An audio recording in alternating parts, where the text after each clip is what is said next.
Looking back, our marriage had all the markings of a fairy tale. Emily and I met at a charity gala in Toronto, a glittering event where she turned heads in an elegant black gown. Her laughter was infectious, her wit disarming. I was smitten. We married a year later, merging our lives into one of comfort and ambition. She was the life of the party, and I admired her ability to charm anyone she met. Together, we seemed unstoppable. From the outside, we had it all. My career was thriving, providing us with a life most could only dream about. Our home was a modern masterpiece overlooking Lake Ontario, a symbol of our success. Emily, always impeccably dressed, moved through our social circles with ease. We were a team, or so I thought. But cracks started to appear. At first, they were small, a missed dinner, a vague excuse about work running late. Emily's warmth began to cool, replaced by an unfamiliar distance.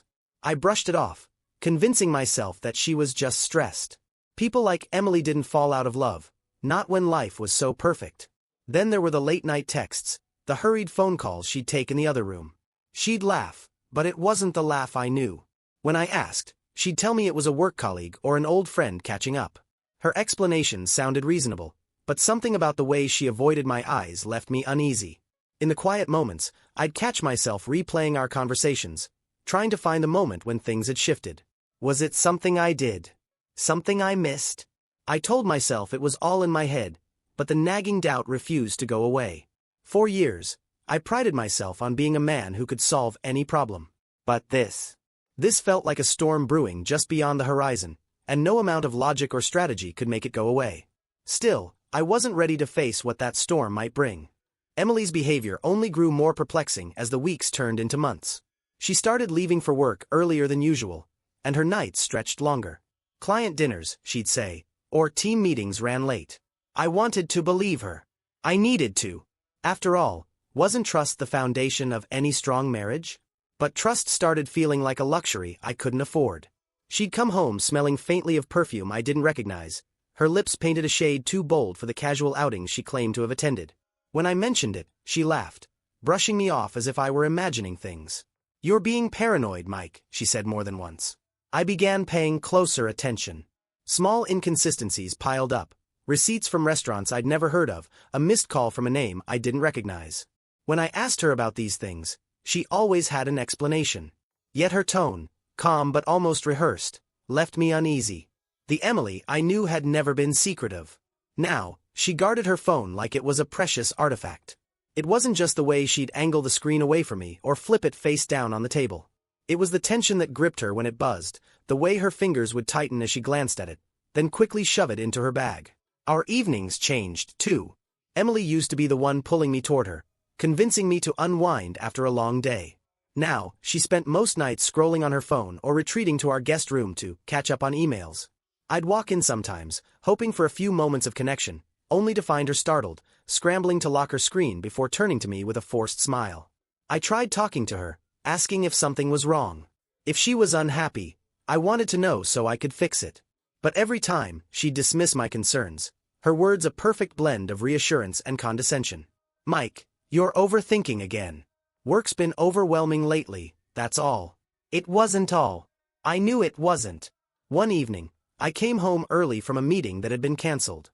Emily wasn't expecting me. I walked in to find her on the phone, her voice soft, almost playful. "I'll see you soon," she said, hanging up quickly when she saw me. "Who was that?" I asked, trying to sound casual. "Oh, just someone from the office," she replied, her smile too quick, her words too smooth. That night, I lay awake next to her, staring at the ceiling while she slept soundly. A sense of unease gnawed at me, growing stronger with each passing day. I didn't want to believe she was lying, but the puzzle pieces were starting to fit together in a way I couldn't ignore. In my gut, I knew something was wrong. I just didn't know how deep it went, or how much it would hurt to find out. The tipping point came on a quiet Thursday night. Emily had mentioned earlier that week she'd be working late to finalize a big project with her team. When 10 p.m. came and went without so much as a text, I couldn't shake the nagging feeling that something wasn't right. I sat in the dim light of our living room, staring at my phone, debating whether to call her. Then, a notification popped up. A credit card alert. Emily's card had been used at a restaurant across town, the kind of place more suited to romantic evenings than work dinners. That was it. I couldn't ignore the signs anymore. The next day, while Emily was at work, I started putting together a plan. I wasn't proud of what I was about to do, but I needed answers. I scoured the house for anything that could point me in the right direction. Old receipts, unfamiliar notes, even her calendar. The clues were small but telling. A dinner reservation at a high-end steakhouse, a perfume sample tucked into her purse, and a cryptic note in her handwriting that simply said, D. Thursday. I didn't confront her that night. Instead, I played the part of the understanding husband, nodding along as she recounted how stressful her day had been. But inside, I was watching her every move, searching for cracks in her facade. The following week, I took things further. I knew her routine by heart: when she left for work, the time she'd get her coffee, the midday calls she claimed were just check-ins with colleagues. I started tracking these patterns, watching for anything out of place. On Thursday, she left the house dressed sharper than usual, her smile tight as she kissed me goodbye. Big meeting today, she said, brushing off my offer to drive her. Instead, I followed her. I stayed far enough back to avoid suspicion, my hands gripping the steering wheel as I watched her turn onto a street I didn't recognize. She parked outside a boutique hotel, her posture relaxed as she stepped out of the car. My heart sank as a man approached her, a tall, confident figure with an easy smile. They embraced briefly, then disappeared inside. I felt like I'd been punched in the gut. For a moment, I sat frozen, unsure of what to do. Part of me wanted to storm in and confront them right then and there, but I knew it wouldn't give me the answers I needed. Instead, I waited. An hour later they emerged, walking side by side, their conversation casual yet intimate. I snapped a few photos with my phone, my hands shaking. As they parted ways, Emily's expression softened, her face glowing in a way I hadn't seen in years. When she came home that evening, I didn't say a word. She greeted me with a quick kiss on the cheek, her energy unusually high. It was a productive day, she said, heading straight for the shower. As the water ran, I stared at my phone, the evidence staring back at me. I knew the time had come to confront her, but I also realized something else. If I was going to uncover the full truth, I'd have to be smarter than her lies. The following Saturday, Emily mentioned she'd be attending a networking event in the evening. Her tone was casual, almost dismissive, as if she were daring me to question her. I didn't. Instead, I nodded and told her to enjoy herself. Inside, I was already preparing for what I had to do. When she left that evening, I waited a full 10 minutes before grabbing my keys and heading out. This time, I didn't follow her immediately. I went straight to the boutique hotel I'd seen her visit earlier that week. The receptionist glanced up as I walked in, her expression polite but uninterested. "Hi," I said, keeping my voice steady. "I'm meeting someone here. My wife, actually. She said she might be in the lounge, but I'm running late. Could you confirm if she checked in?" The receptionist hesitated, but after I described Emily, she nodded. "Room 304, she said, her voice cautious. "Would you like me to call up for you?" "No need," I replied, forcing a smile. "Thank you." My heart pounded as I stepped into the elevator. Every second felt like an eternity. When the doors opened, I hesitated, staring at the hallway ahead. A part of me wanted to turn around, to preserve the shred of doubt I still clung to. But I'd come too far to back down now. I stopped outside room 304, my hand hovering over the door. From inside, I could hear muffled voices, laughter. Emily's voice. My stomach churned as I pressed my ear closer, catching fragments of their conversation. It was intimate, familiar, the way she used to talk to me. I knocked. The laughter stopped abruptly. A few seconds later, the door opened just enough for me to see a man, tall, dark-haired, wearing an expensive suit. His expression shifted from confusion to alarm as he realized who I was. "Is Emily here?" I asked, my voice cold and controlled. Before he could answer, I pushed the door open. There she was, sitting on the edge of the bed, her face pale as she looked up at me. For a moment, none of us spoke. The weight of the betrayal hung in the air, heavy and suffocating. Finally, Emily stood, trying to compose herself. "Mike, this isn't what it looks like," she began, her tone desperate but unconvincing. I didn't respond. Instead, I pulled out my phone, snapping a quick picture of the two of them before either could react. The man stepped forward, his hands raised in a placating gesture. "Look, I don't want any trouble," he said, his voice steady. I laughed, a bitter hollow sound that surprised even me. "Trouble?" I echoed. "You've already created plenty." Emily started to speak again, but I cut her off. "Save it. You've lied enough for one lifetime." I left before they could say anything else, my chest tight and my mind racing. The image of Emily with another man was burned into my memory, but what hurt more was the realization that the woman I'd built my life around no longer existed. Driving home, I felt a strange sense of clarity. The evidence I'd gathered wasn't just for me. It was the key to dismantling the life Emily had been living behind my back. Emily returned home later that night, the click of her heels echoing through the silent house. I was waiting for her in the living room, the dim light casting long shadows on the walls. She paused when she saw me, her expression unreadable, part guilt, part defiance. "Mike," she began, her voice trembling slightly. "I can explain." "Explain," I repeated, holding up my phone with the photo I had taken earlier. "Start with this." Her face turned pale as she stared at the image. For a moment, I thought she might admit everything. But instead, she folded her arms, her posture hardening. "You followed me," she accused, her tone shifting to anger. "That's a serious invasion of privacy, Mike." I couldn't help but laugh, though there was no humor in it. "Privacy? Is that what we're calling infidelity now?" I asked. "Don't turn this around on me, Emily. Just tell me the truth." She sighed, running a hand through her hair. "It's not what you think," she said. "Dan is just a colleague. We were discussing a project in private because it's sensitive." "Sensitive," I echoed, leaning back in my chair. "So sensitive you needed a hotel room for it? At night? Alone?" Her gaze faltered, but she quickly recovered. "You don't understand," she insisted. "Dan is an important contact. This meeting had nothing to do with us. It's about work." I wanted to believe her. Part of me still clung to the hope that there was some other explanation, no matter how implausible. But the evidence was undeniable, and her lies only made it worse. "Stop," I said, my voice firmer now. "I know what I saw. I know what's been going on. Just admit it." Her defenses crumbled slightly, and tears welled up in her eyes. "Mike, I never meant for it to go this far," she said, her voice breaking. "I was lonely, okay? You've been so focused on work, on everything else, that I felt invisible." "Invisible?" I snapped, rising to my feet. "I built this life for us. For you. You think I've been working so hard for myself? Every late night, every deal I closed, it was all for our future. And this is how you repay me." Her tears fell freely now, but I felt no sympathy. She reached for me, but I stepped back, shaking my head. "No," I said. "You don't get to play the victim here." "I made a mistake," she whispered. "But it didn't mean anything. Dan. He doesn't mean anything to me."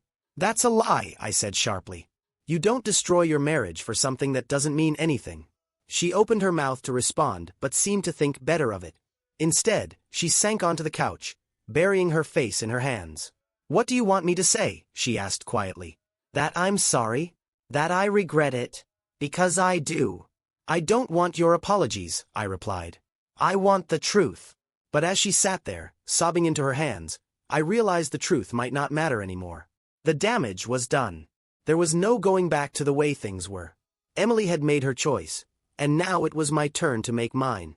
As I turned to leave the room, she called after me, her voice desperate. "Mike, please. Don't throw everything away. We can fix this."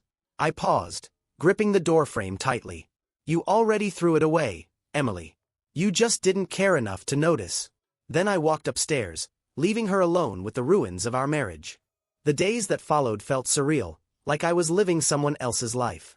Emily and I avoided each other as much as possible, speaking only when necessary. Even then, the words were clipped, forced. The air in the house was heavy with tension, each silence filled with unspoken accusations. I knew I couldn't keep living like this. I had evidence, photos, texts, even fragments of overheard conversations that painted a clear picture of her betrayal. It was time to act. The first step was contacting a lawyer. I scheduled a meeting with a firm that came highly recommended. Sitting across from the attorney, I laid out everything I knew, showing him the proof I'd gathered.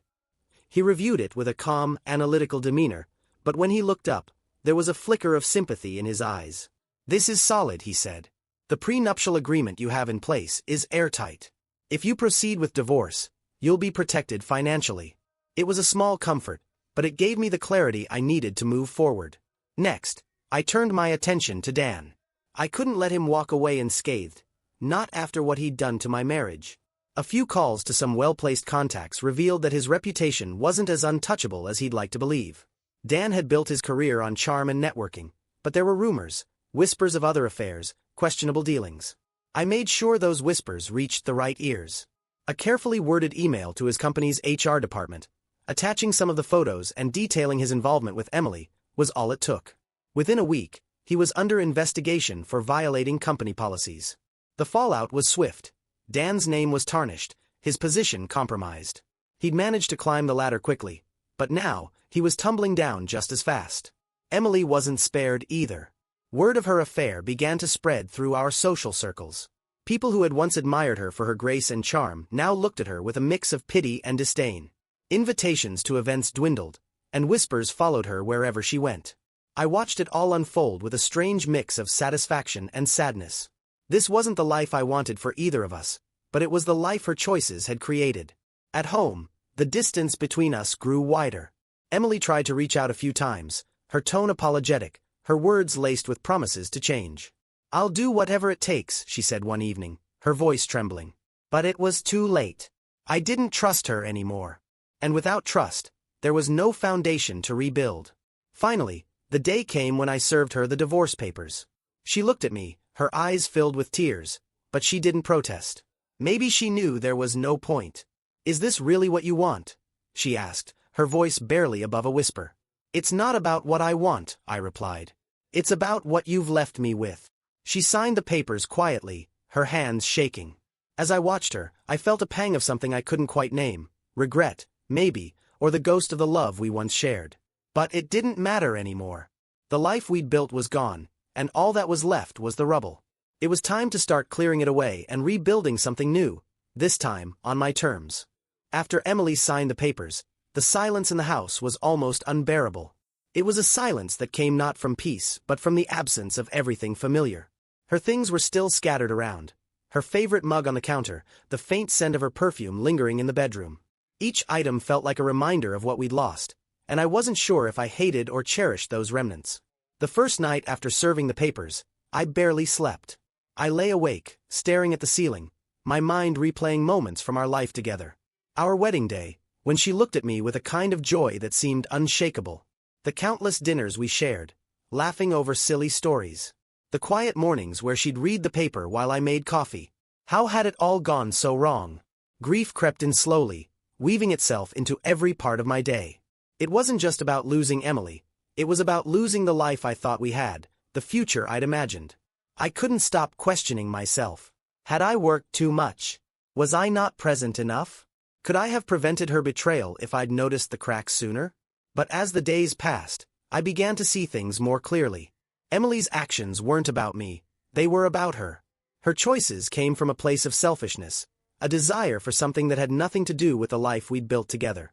I had given her everything I could, but it was never going to be enough for someone who didn't value it. I started going through the motions of rebuilding my routine. Mornings were the hardest, waking up to an empty bed and an unfamiliar quiet. Work became my refuge, a place where I could focus on something other than the pain. My colleagues knew something was wrong, but I wasn't ready to share. It felt too raw, too personal. Occasionally, friends would reach out, offering their support, but even their kindness felt overwhelming. I wasn't ready to let anyone in, not yet. Instead, I found solace in small, solitary rituals. Long walks by the lake, a glass of wine on the balcony, evenings spent reading books I'd always meant to finish. One afternoon, while sorting through old photos, I found a picture from our honeymoon.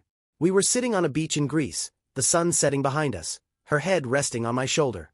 I stared at it for a long time, my chest tightening with a mix of nostalgia and sadness. For a moment, I let myself grieve. Not just for her, but for the version of us that no longer existed. But grief, I realized, wasn't something I could rush through. It was something I had to sit with, to face head-on. Only then could I begin to let it go. And so, piece by piece, I started to accept what had happened.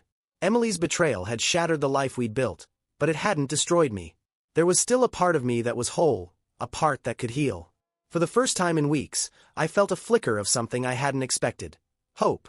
It was faint and fragile, but it was there. A reminder that even after the worst storms, there's still a chance to rebuild.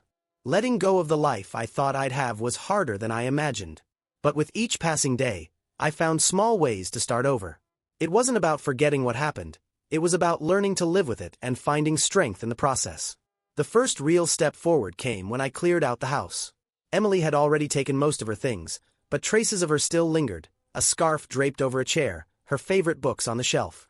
Packing those items into boxes was both cathartic and painful, like tearing off a bandage that had been clinging too tightly for too long. Once the house felt like mine again, I turned my attention to myself. For years, my life had revolved around work and the responsibilities of a marriage. Now, I had to figure out who I was outside of those roles. It was both liberating and daunting. I joined a local gym, something I'd always told myself I didn't have time for. At first, it was just a way to keep busy, but soon it became a source of focus and release. Each session felt like reclaiming a piece of myself, a reminder that I was capable of rebuilding not just emotionally but physically too. Socially, I started reconnecting with people I'd unintentionally drifted away from. Old friends who'd been there before my marriage welcomed me back without judgment. A casual coffee meetup here, a dinner invite there. It was enough to remind me that I wasn't as alone as I'd felt. Work became another cornerstone of my recovery. With Emily gone, I threw myself into projects with renewed energy. Successes that once felt routine now carried a deeper significance, proof that I could stand on my own. My colleagues began noticing the shift, commenting on the spark they hadn't seen in a while. But it wasn't all progress. Some days, the weight of everything still hit me like a tidal wave. Memories would resurface unexpectedly, a song on the radio, a scent that reminded me of her perfume, and for a moment, I'd feel like I was back at square one. I let myself feel those moments, knowing they were part of the healing process. One evening, while going through a drawer of old papers, I found a letter Emily had written to me years ago. It was from our first anniversary, filled with promises and dreams for the future. Reading it brought a lump to my throat, but instead of sadness, I felt a quiet determination. Those dreams might not have come true, but I still had the power to create new ones. I started setting goals, not grand or lofty ones, just small, tangible steps forward. Taking a weekend trip to a place I'd always wanted to visit. Trying a new hobby, like photography, which had always intrigued me. Saying yes to invitations instead of retreating into solitude. Slowly but surely, I began to feel like myself again. Not the man I was before Emily's betrayal, he was gone. But someone stronger, someone wiser. Someone who had been broken but had found a way to rebuild. The house felt different now, not empty but open, filled with possibility. And for the first time in a long while, I started to feel like the future wasn't something to dread but something to embrace. Life was beginning to feel more stable, but there was still an emptiness I hadn't quite figured out how to fill. I kept moving forward, focusing on work, fitness, and reconnecting with friends, but I knew something was missing. It wasn't Emily. I'd made peace with her absence. It was a sense of connection, of belonging, that I hadn't felt in a long time. One Saturday afternoon, I decided to step out of my routine. There was an art exhibit downtown that I'd read about. A showcase of photography capturing landscapes from around the world. I'd taken up photography as a hobby recently, so it seemed like a good excuse to get out of the house. The gallery was quiet when I arrived, the kind of place where conversations were held in hushed tones and footsteps barely echoed. I wandered through the exhibits, admiring the way each photo told a story. There was something peaceful about it, a reminder that the world was so much bigger than the chaos I'd been living in. Then I saw her. She was standing by a photo of a rugged coastline, her head tilted slightly as she studied it. Her dark hair was pulled back in a loose braid, and there was a quiet confidence about her that caught my attention. She turned slightly, her gaze meeting mine for just a moment before she smiled. A small, unassuming smile that seemed to carry a weight of its own. I nodded politely and moved on, not wanting to overthink the moment.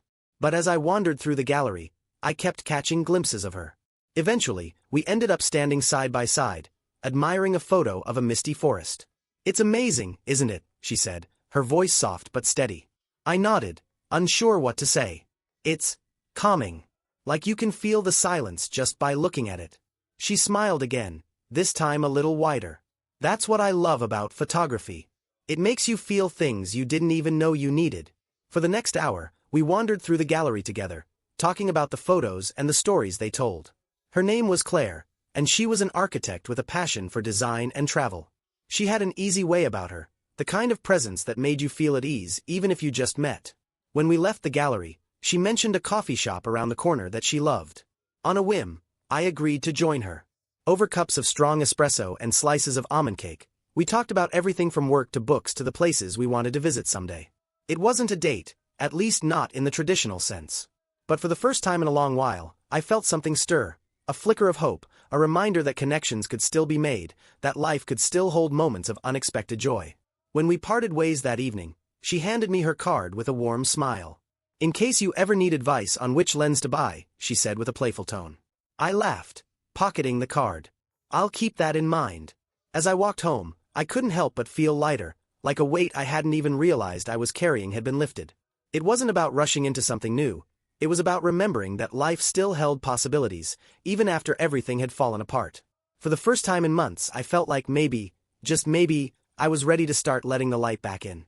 It took months of rebuilding and redefining myself, but I finally felt like I'd emerged from the wreckage stronger and clearer about who I was and what I wanted.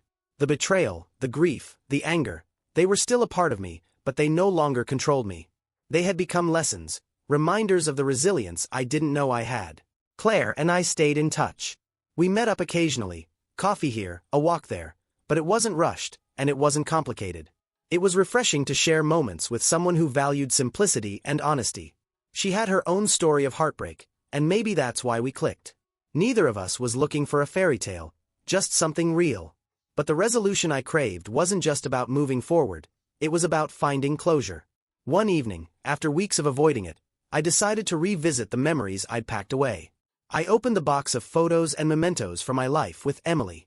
For hours, I sat there, sorting through fragments of our past, letting myself feel everything, both the good and the bad. I realized then that holding on to anger was only hurting me. Emily had made her choices, and I had made mine. By allowing myself to forgive, not for her sake, but for mine, I could finally let go of the bitterness that had been weighing me down. The next day, I texted her for the first time since our divorce was finalized. It was a simple message. "I hope you're doing well. I'm letting go of the past. Take care." She didn't respond, and I didn't expect her to. But sending that message felt like closing the final chapter of a story that had once consumed me. From then on, life felt lighter. I threw myself into my photography, capturing moments that made me feel alive. I traveled to places I'd always dreamed of, letting new experiences replace old memories. I poured my energy into work, friendships, and yes, even my tentative connection with Claire. One evening, as Claire and I sat on a park bench watching the sunset, she turned to me with a thoughtful look. "Do you ever regret what you've been through?" she asked. I thought about it for a moment before shaking my head. "No," I said. "It hurt, and it broke me for a while. But it also taught me what I'm capable of. It showed me that even when everything falls apart, you can still rebuild." She smiled, slipping her hand into mine. "I think that's what makes you strong." As the sun dipped below the horizon, painting the sky in hues of orange and pink, I felt something I hadn't in a long time: peace. My journey wasn't about revenge or erasing the past. It was about rediscovering myself and finding hope in the future. For the first time, I knew I wasn't defined by what had happened to me. I was defined by how I chose to move forward. And in that moment, I was ready to embrace whatever came next.